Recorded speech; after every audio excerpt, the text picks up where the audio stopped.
Hey AfterBuzzers, welcome to an all-new Twin Peaks after show here at AfterBuzz TV. Tonight we're going to be breaking down Season 3, Part 7. We have an insane amount to talk about, so stay tuned.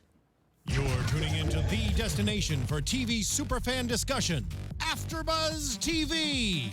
And now, let the buzz begin. Hello AfterBuzzers, thank you again for tuning into our Twin Peaks after show here at AfterBuzz TV. I'm your host, Sam Davidson. You can find me on Twitter and Instagram at SamD43. I'm joined by these two fools tonight. Introduce yourselves, let us know where we can find you on social media. I am Lex Michael. I am all over social media at the Lex Michael. And I'm Lisa Mason Lee. You can find me everywhere at Lisa Mason Lee. And guys, Michael couldn't join us this week. He will be back next week. We miss him dearly already, as well as his log. So, The good Michael is in the lodge, and he can't leave. so sad. Write it in your diary. It's true. Yeah, and then we'll find it in the bathroom stall, which, bum, we were right. FYI, guys, it was Laura Palmer's diary. Just saying. Just have to throw that out there. I've been talking for the last. I watched this episode at about 6:20. It's up on Amazon Prime. I subscribe to Showtime through Amazon Prime. It's up, coinciding with the East Coast airing. So since it finished, and it's only been, we're live now. It's 8 p.m. on the West Coast. Hasn't been that long, but for the past 40 some odd minutes, everybody that I'm interacting with, who knows I'm here to do the Twin Peaks show, they're like, "How is it?" I'm going. It's sometimes dangerous as a storyteller to give the fans too much of what they want. It maybe is a controversial stance to take, but I think we, myself included as fans, don't always know what's good for us. It can be dangerous to indulge fan expectations too fully. I think this show, maybe more than any other program I've ever seen, is striking a beyond perfect balance between them telling an original story that is playing with new pieces and expanding outwards exponentially, but at the same time, giving me exactly what I've been wanting for a decade and change. And I swear you guys maybe rolled some joy tears tonight.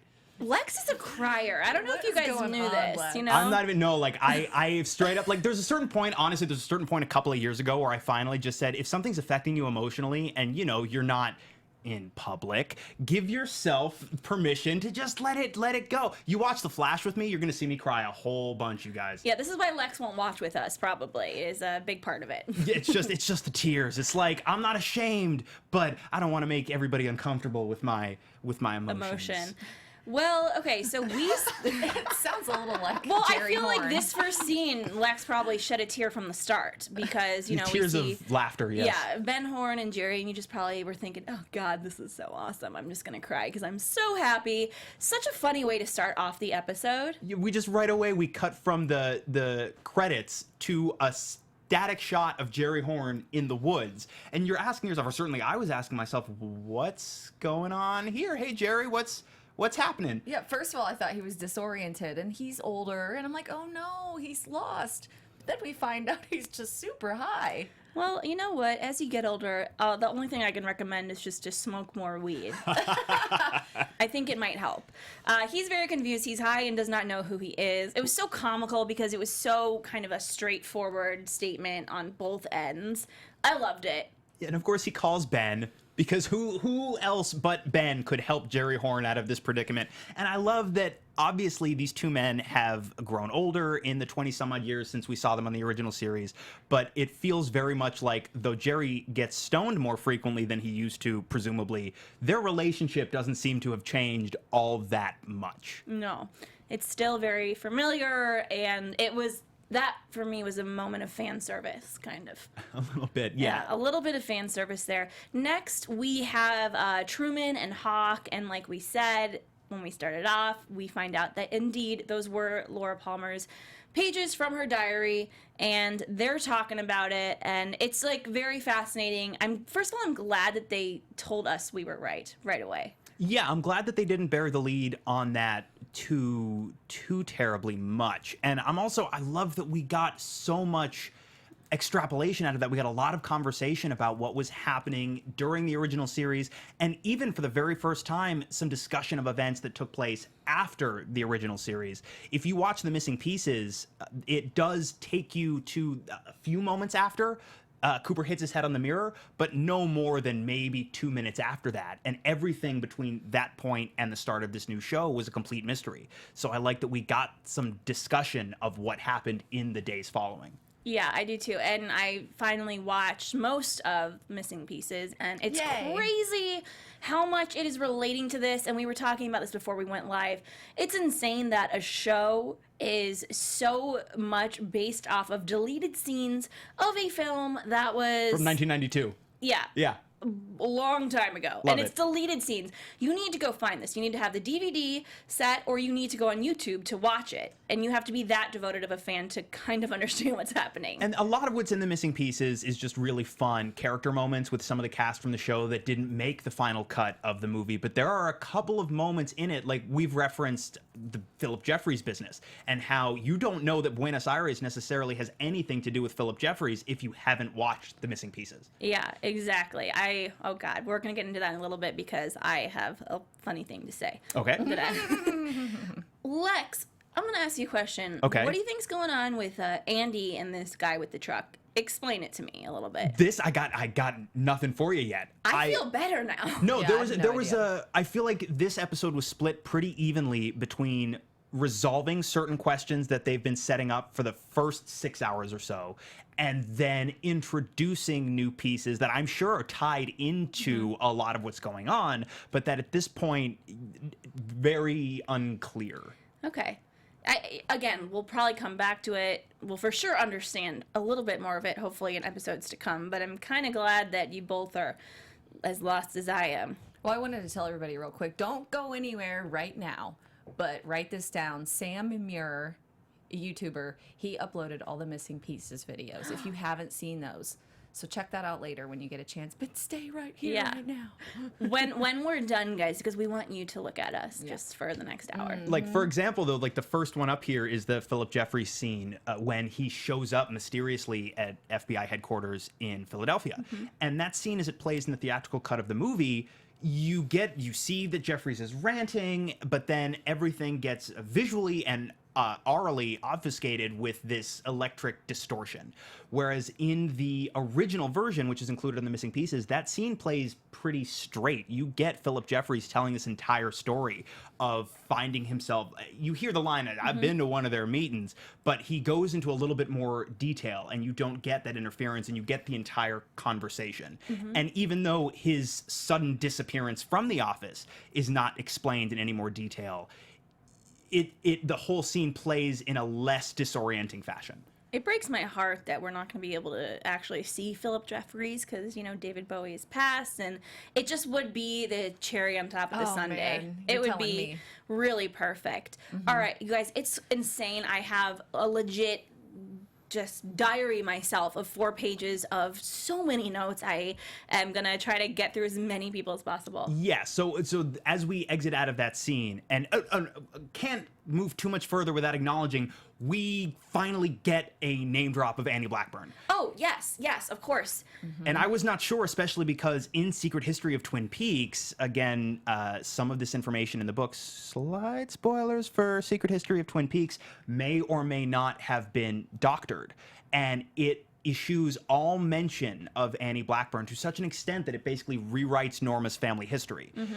I didn't know for sure because of that whether we were going to get any direct reference to Annie in this show. So I'm glad that, yes, we have a name drop, and we didn't forget that she's part of this mythology. I think she's a huge part of the mythology. Yes. And I have this secret fantasy that Heather Graham has been lying the whole Yeah, time. and other characters Yeah, I too. feel that about- I feel that. Everybody. Yeah. I feel like Lisa might know something I a don't little know bit deep shit. down. You're such a good actress.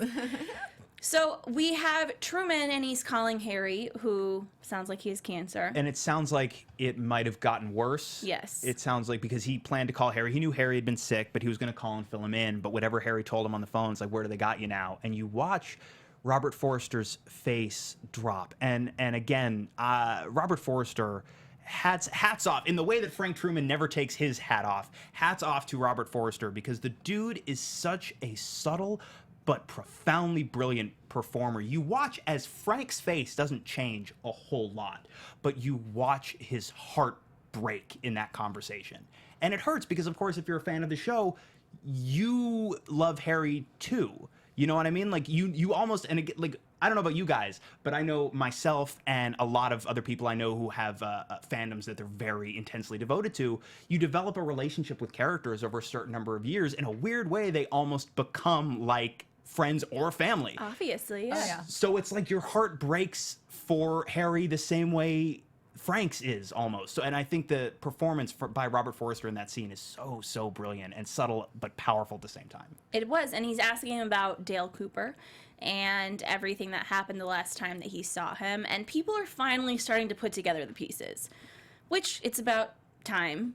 It's a bit of a weird situation. He's been gone, and now he's in Dougie. He is Dougie, and it's very confusing. But I liked that we see that Truman is on to whatever's happening, and he, we can trust him. He's going to figure this out. And like it doesn't seem like he's as steeped in some of the weirder aspects of the town that somebody like even Hawk would be. But he's a smart, sharp guy. He knows something is very, very odd here.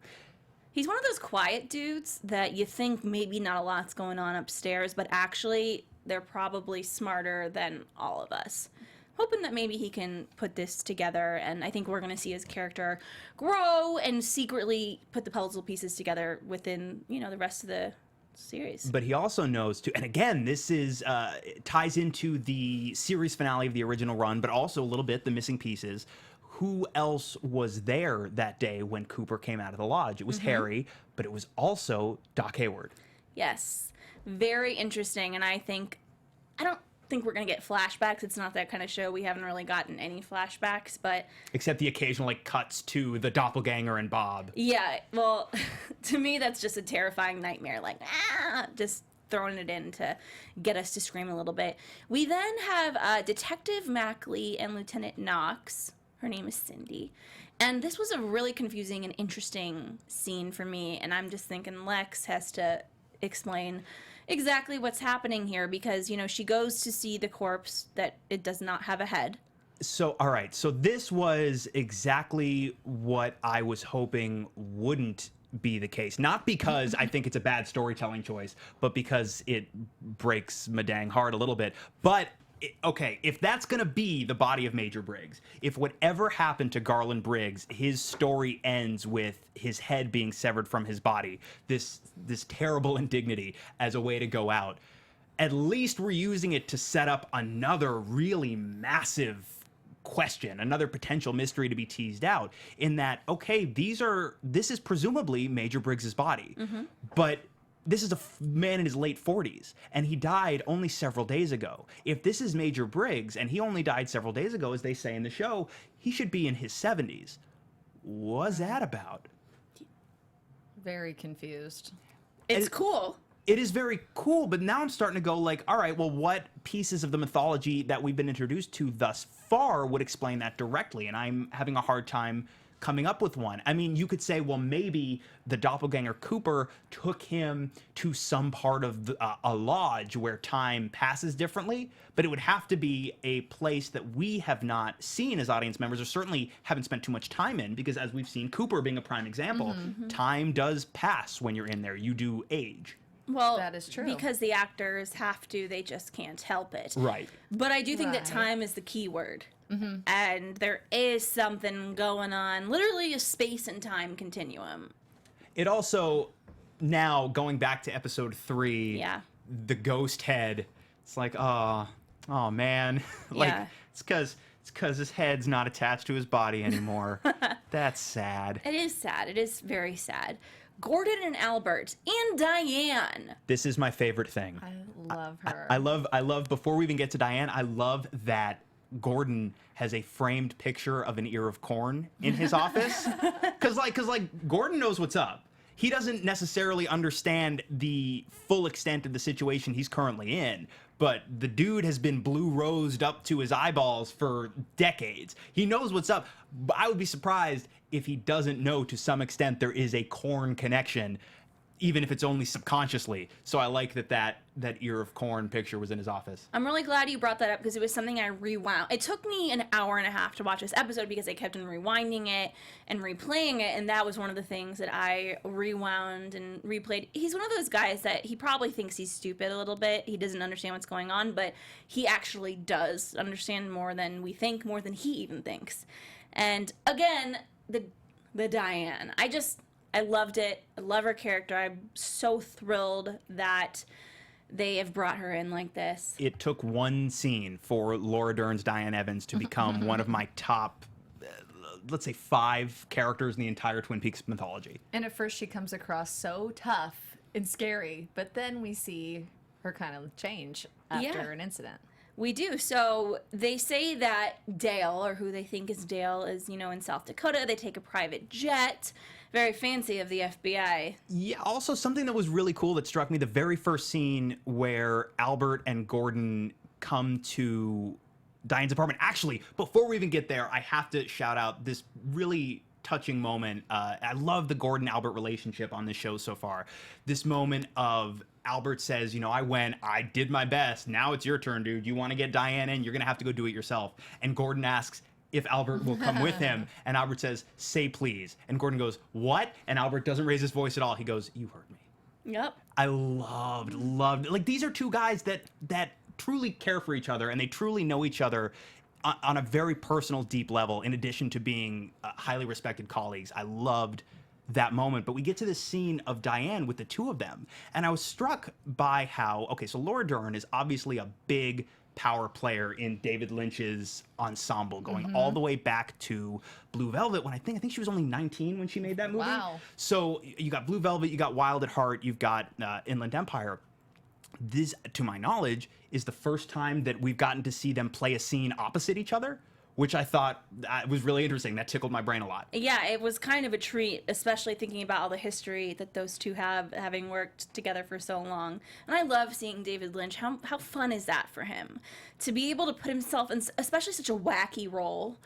And he just knows all, and it's hard for me not to see him as David Lynch. Right. But it's still so much fun to watch. And she is so much fun to watch. For me, she's a great actress. I love Laura Dern very much. And this is one of my favorite roles I think I've ever seen her play. It's a lot of fun. I'm loving the wig. I'm loving the little bottles of vodka. And she's and her boy toy. Oh, yeah, the boy toy at the beginning. She's so nonchalantly cool. But she's also terrified. She sees Dirty Dale. They take her to the prison that he's in, and she knows that this is not right him. away, I think. And it breaks her heart. Literally breaks her heart. It breaks her heart and clearly scares her. Whatever she sees that exists where Dale Cooper should be seems to genuinely frighten her. Well, what do we think exactly happened? I see some people are chatting rape. What? Yeah, my mind. That's the feeling I had. My mind went pretty quickly to some pretty dark places, and they didn't make it explicit, but of course the pieces are there for you to put certain things together in your head. The last time they saw each other was at Diane's house. Clearly things went south in a pretty big way, and that's all we get. And I kind of wonder what else happened, though. Like, don't you think he probably went there to get something or take something? Yeah. Well, speaking of that, I kind of skipped over something that was important, is on the jet with Tammy, and she's showing them the fingerprints.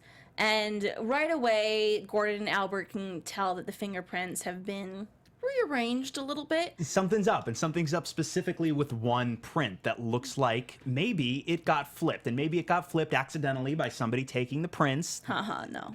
But then Gordon's sharp cookie, he takes Tammy's hands and he counts on all 10 of her fingers the 10 words that this Dark Cooper said to them in the jail cell. And if you remember in, I believe which episode number was it? Maybe 4?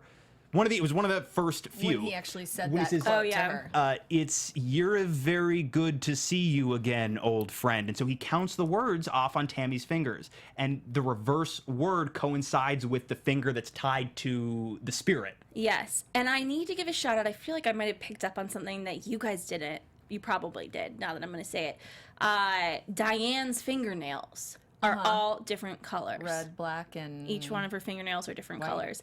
There's 10 fingers, and the way that Gordon did the whole thing on Tammy's fingers, it just was red flags. I was picturing Diane's fingernails, and they're all different colors.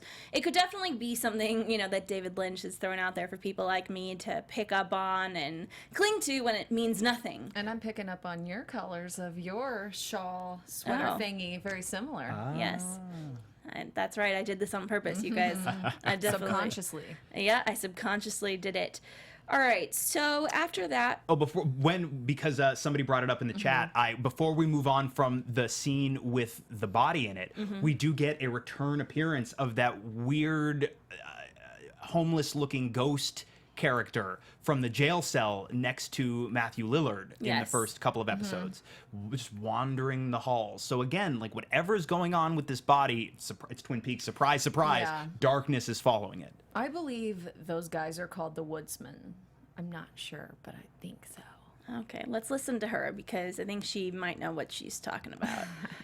So next, Dirty Dale is in prison, and he has kind of an agreement with, what are we calling him? The warden. Warden.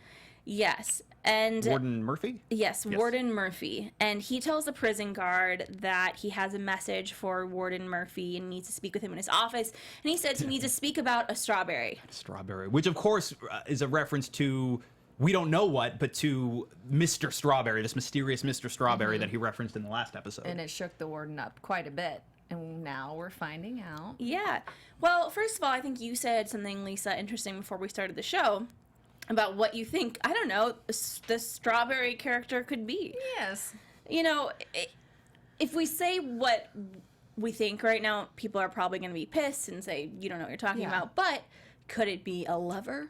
Mm-hmm. We were thinking that. I'm pissed. You don't know what you're talking about. That's kind of what I was thinking. Yeah. Because the warden has this prestigious job, and he's possibly like a married man and that sort of thing. And Whatever it is has him so shook up that even after the FBI came to interview this guy on more than one occasion, even though the FBI deputy director is telling this guy, let me know everything that happens with this particular prisoner, he still releases him, knowing full well there is literally no way this doesn't come back on him somehow. So whatever legal or professional reprisals he stands to face now apparently pale in comparison to the release of the information that Dark Cooper threatens him with. Yeah.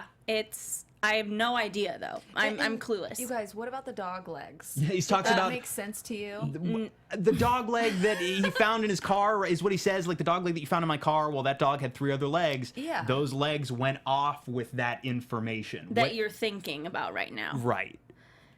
Which But of course, who could be knows? what? Yeah. They know. Murphy and Dark Cooper know, but I don't. I'm glad. I just think we all need to bond together, fans, us here, that we need to embrace we don't understand what's going on a lot of the time. Our friend in the chat, Anne-Marie, said, did he kill a young girl? Why? I don't know. I think she missed the part where we said Mr. It's Mr. Strawberry. It's Mr. Strawberry to you. Mr. Strawberry to you.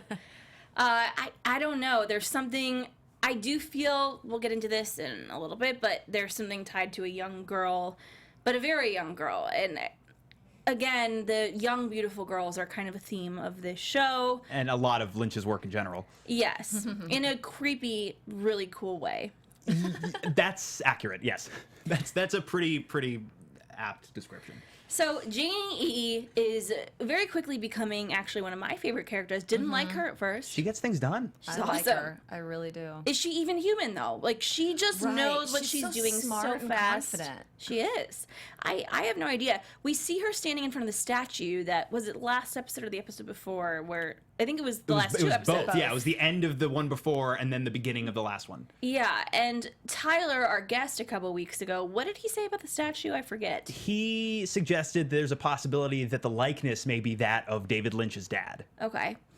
But my question is, how does that tie into the plot right now, and why is it so important? Because it seems really important. She was just standing there staring at it, waiting for Dougie. So another theory about the statue is that it is a reference to the Jimmy Stewart movie. I believe it's called The FBI Agent. Somebody in the chat, check me on that. But that was cited as a favorite movie of Dale Cooper in his childhood in the autobiography of Special Agent Dale Cooper book written by Scott Frost that was published during the second season. Another book. I swear, Lex is a Twin Peaks savant. It is so awesome. I like it, you guys. I like this show I'm a lot. trying to get through the Secret of Twin Peaks. Was it a Secret History of Twin Peaks. Secret History of Twin Peaks, but it's lengthy and there's a lot of words. It's dense, but I feel like if you get a couple of days, like, yes, it's tough. Yeah. It's also a tough book to get into if you keep having to pick it up and put it down. Yeah. If you have a long weekend and you can sit with it for a while, it actually does read pretty quick, because even though, yes, it's big, a lot of it is, reprints of documents. A lot of the pages, the text is only about half or a third of the page. It reads a lot faster than it looks like, but yes, there's a lot of information in there. Yeah, Lex is, thinking if you stay up for 72 hours straight Yeah. and drink a lot of that damn fine good coffee, yeah. then you will get through it, you guys. Suddenly you will understand Twin Peaks in its entirety. You won't be able to answer all the questions, but you'll get it. And you might understand Lex a little bit better, It would. If you spend 72 hours, don't eat, don't drink, just coffee and the Secret History of Twin Peaks, suddenly we will be on the same level. God, it sounds really intense. I hope you put some vodka in that coffee. Definitely. So we see the Dougie Dale. I keep on writing Dougie and I keep on writing Dale, but it's Dougie Dale because he's Dale, but he's in Dougie. Everyone thinks he's Dougie. Right. Tony, is that the name of the guy that he threw under the bus? That is in the scene with him, and he's kind of asking him questions like, what were you talking to the boss about? And he's the one that said he's Tom like... Sizemore's character. Yes. And we see him, we see Rhonda, I think she's his secretary, right? The woman. Yes, also, and I didn't place her the first time I saw her, this actress whose name in this moment escapes me is the actress who played Lorelai on Agents of S.H.I.E.L.D. So I have seen her before. She was also in Revenge, and I actually really like her. I think she's awesome. Oh, and by the way, Mark Flanagan in the chat, it's FBI Story. And I thought it was FBI Story, but then I didn't know if I was getting it confused with the Philadelphia Story, so I hopped over that fence erroneously. Ooh. Thanks, Mark. Gotta love the chat. You guys know so much. Almost as much as Lex, but probably not. So the police are there. I didn't. For the record, I didn't say that, you guys. I'm making Lex so uncomfortable by singing his praises. I'm gonna keep on doing it because it's Compliments are weird, y'all. Sue. I'm also saying that you're a big weirdo that stayed up for 72 hours, insinuating that you just drank coffee. I wear that proudly. That's not weird. That's totally normal, right? Well, the detectives are there, and we see some familiar faces. Dave Koechner. Yes. We finally get to see. And not playing a comedic character, which is what David Koechner is primarily known for. He's playing a detective, and he seems so far to be playing it very straight. Yeah, he is. I just keep on thinking Anchorman. When is, when's he going to break out and crack a joke? But they're asking about the car. We keep on seeing references the past couple episodes. Well, the car was blown up 2 episodes ago. Dougie's car. Yes. And they're tracking this. Yes. It's an important storyline. And last week, we literally got pieces of the car. Yes. And this week, we're still talking about it. So it's super important. And Janie E. rushes in to be by Dale/Dougie's side. And what would he do without her, honestly? Bump into walls a whole bunch, probably. Yeah. And it still boggles my mind that she's so chill / thinks this is a normal behavior from her husband. Right. And I like how she brought up, I took care of those guys last week. Yeah, you took care of those guys. I think she's really awesome in this. Naomi Watts, freaking awesome. Naomi Watts is awesome in everything. She is, but this character to me, it's one of those, I like it when you don't like a character at the beginning, and then you actually really, really like them. Yeah.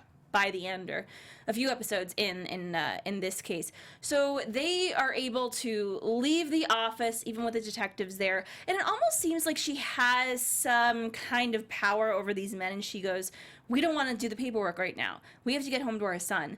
And the men kind of go whatever you want. And I'm not sure if that's just because she's a beautiful woman or because she has some kind of something going on up there that she's controlling them. But you notice the criminals in the previous episode reacted very similarly to her as well, and her being that assertive and her really having within the parameters of this conversation, really having one up on the men that she's talking to. It's like the confidence and the intimidation coming from her just makes her say, okay. Right, like these criminals in the last episode, these detectives in this episode, they probably don't get talked to like that very often. Exactly. So it's just like, oh, okay, all right. But what's cool is in both instances, you would think if you talk to gangsters like that or you talk to the police like that, they're going to throw something worse at you.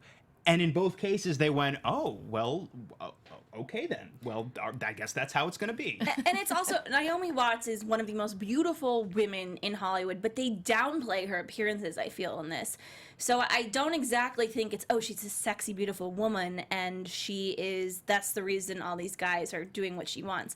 I think there's definitely something else going on there besides her physical appearance that is making these men listen to her. I wonder too, if you look at the world around them, right, and how not put off everybody seems by how weird Dougie is. And it could be that Dougie is always bizarre. It could be the fact that a lot of people are not that observant or direct. I feel like it's somewhere in the middle. So I feel like certainly in this wherever in this town, I feel like it is the odd character indeed who can so incisively approach a topic, make their point. You know what I mean? And leave. Right. She's leaving. And they walk out of there, and I loved this scene with the tiny assassin. Yes, Ike the Spike. It did not take very long for him to find Dougie. It was so scary. And he just lunges, at Dougie with the gun. And Dale/Dougie goes into full hero mode. When we watch him and Janie E., he doesn't seem to have a connection with her. Right. He's just doing whatever he thinks he's supposed to do, and she's helping him. But here, he literally just saved her. But to me, right, and I read that as, yes, of course, he's saving her specifically, but it's not even about saving her because she's his/Dougie's wife. It's about saving her because she is an innocent person now who is in danger. And all of a sudden, that training that is lying dormant somewhere inside this vessel that once was Special Agent Dale Cooper suddenly rushes to the surface, and he takes Ike the Spike down. Yeah, he does. And I really liked the moment, too, because like you said, we see a little bit of the OG Dale come out. And we've been waiting for that. We just got a taste. Hopefully, I'm sure there's a lot more to come, but he's coming to the surface. Yeah, and then we get a return appearance of the once arm, now tree. Brain tree. Guy. Yeah. What is the connection with that? Why did that come up and tell What does he him say? to squeeze the hand? Yes. Squeeze the hand. And we see a bit of flesh on the gun. Like it got seared into the butt of the gun. He squeezed him that hard. Yeah. I had no idea what was exactly happening.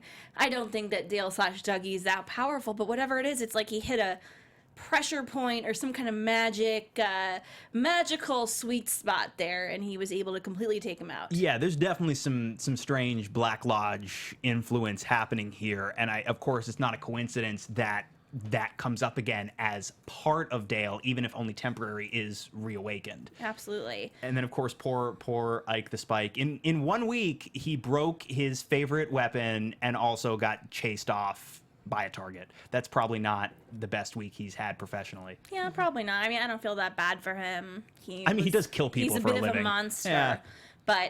And he's fun and very terrifying to watch. I'm very much enjoying the casting of that specific character. It's a lot of fun. One of our friends in the chat, Cameron, says, I think it's a nerve ending, not a tree. Well, okay, so when I was younger, my dad always claimed one of his best friends used to be in the mafia. I don't think he actually was. I think his friend knew someone that was somehow in the mafia, but I remember his friend told me, when you shake someone's hand, if you ever want to take them down, you squeeze, there's a pressure point in between your thumb and your pointer finger. Yes. And that, again, is what got set off in my brain. I was like, oh, okay. But did they mention anything about literally searing your enemy's flesh into their weapons? No, but maybe he was leaving that out because I was young and innocent, and he was corrupting me enough, with talking about people in the mafia. But I Do you know who Mr. Strawberry is? tell us who Mr. Strawberry is. Sam. Maybe. Hey, you know what? That also helps relieve headaches when you rub that area. I'm like Your little doing it now. your It little spider hurts. web. Huh. Yeah. It helps headaches. So I'm going to be doing this for the rest of the show, very casually. Pay no mind. Oh, no. But yeah, you just mentioned somebody in the chat saying it was a nerve ending, possibly, or like I kinda feel that. D Thompson saying it's a neuron. I definitely think it is intentional that it looks like a brain with some nerve endings coming out of it, like a Yeah. brain stem and some synapses firing. It's clearly electrified. I definitely do not disagree that we're meant to make that connection. But I still stand by what I said originally, which is I would have to believe that we are also meant to connect it to the sycamore trees that it so resembles. Oh, absolutely. And I think we're going to get callbacks to that a lot. But the electricity, of course, electricity tends to be pretty hot if you grip it with your hands. That may have something to do with the burning of Ike the Spike's flesh into that gun. Yeah, it might. It might. I hope we find out soon. All right, we have Beverly. Ashley Judd is back, and Ben Horn. Interesting scene. I, again, think that Lex is going to have some insight Sure into... don't. No. Sure Every don't. time. I think that you'll get my way out of here. Well, so I definitely don't think it's a coincidence that we're in this scene and we find out that Ben Horn has in fact received that key in the mail. And it strikes him as odd because we switched cards, he says, 20 some odd years ago. And then he looks at the room number and he says, well, this is the room where Dale Cooper was shot. And that was the season finale of season 1, taking us into season 2. That was when Josie the Packard tall- shot him, and then he first sees the giant. We know that the spirits that exist in the lodge, in the woods, we know that they can apparently come and go from the Great Northern Hotel at will. That's what I got. Is obvious. I would imagine this weird humming that they're hearing, which sounds like somebody running their finger on the top of a drinking glass. Yeah. I, of course, would assume it has something to do with that. But again, what specifically? What about Hawk? Did you guys not get connections in that scene to Hawk? Just the Native American, with the totem pole Yeah, with and the totem the pole. art hanging. Exactly. I don't know. I also started thinking about Audrey Horne when she used to go in between the walls and spy. Do you remember in the old shows? Oh, and I feel we skipped over a very important line that was towards the beginning of the episode. Audrey is in a coma, they said. I thought they said she was in a coma at the time because of what Doc Hayward refers to as and by the way, let's go back even a little further to that sweet lever on Frank's desk that makes a screen pop up for him to Skype on. He doesn't know how to Skype, but he actually has a screen come up from his desk. Well, I feel like too what's cool about Frank is like Frank knows Skype and he knows technology. He's not Lucy Brennan. Formerly Lucy Moran, who is so put off by the idea of a cellular telephone that she literally flies back in her chair. He's keeping current on technology, but I like that too. He's an older guy, and I like that he types with just the one finger on each hand. Oh, we know people that do that. Happy Father's Day, Dad. It just reminds me of him so much.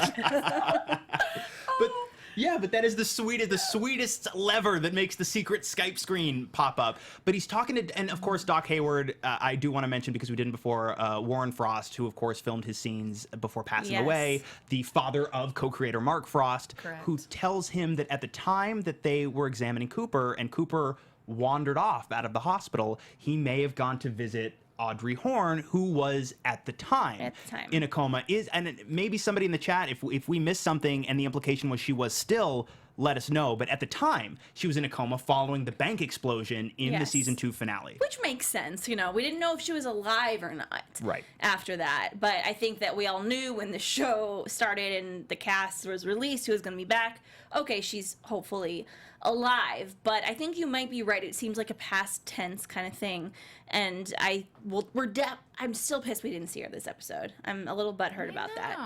But we're hearing her being talked about, which is movement forward to my quest for Audrey. Beverly interesting scene. Again, something in the future that we're going to look back on and it'll make sense, I think. She goes home to her husband, who has Is a that nurse. who he was? Yeah, Tom, I believe, right? I read it as husband. I don't think they made that explicit, but I Right. read it as husband maybe. Seemed like it.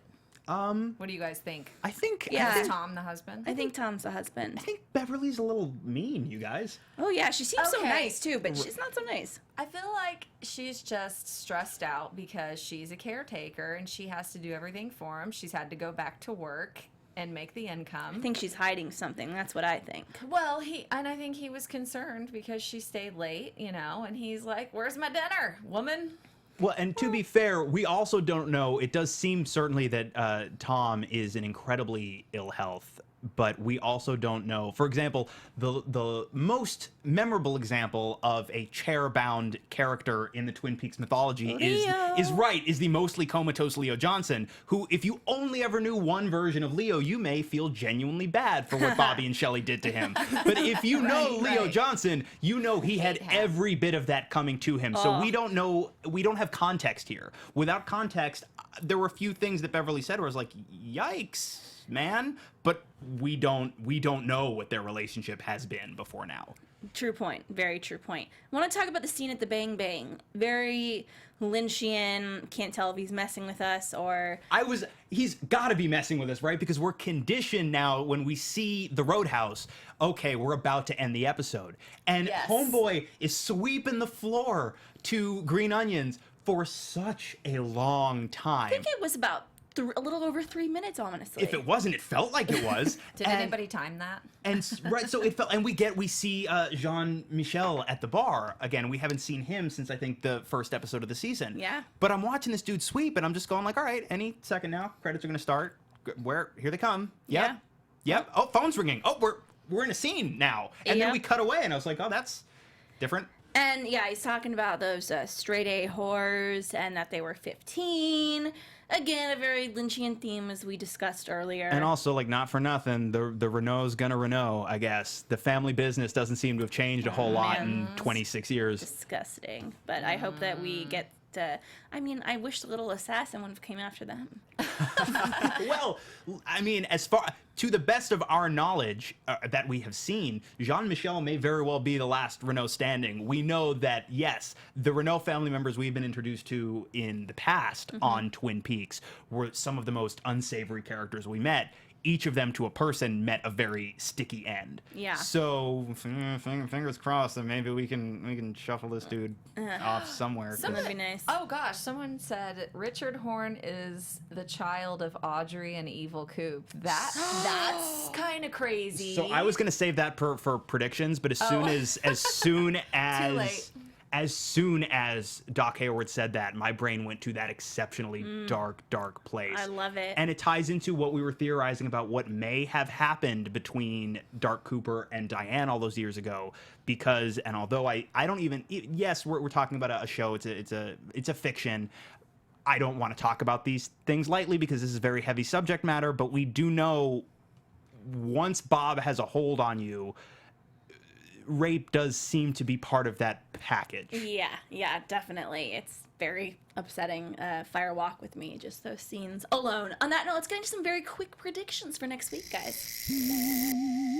And now, your AfterBuzz TV predictions.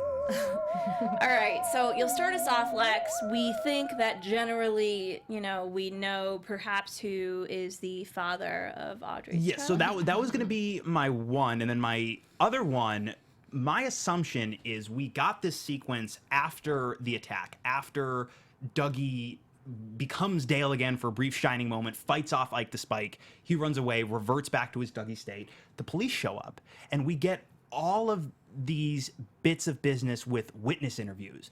And I was gonna say the same thing. so obviously something like an attack like that in front of a building in a public space, that's going to draw press as well. If it doesn't make national news, it's sure as heck going to make the local news.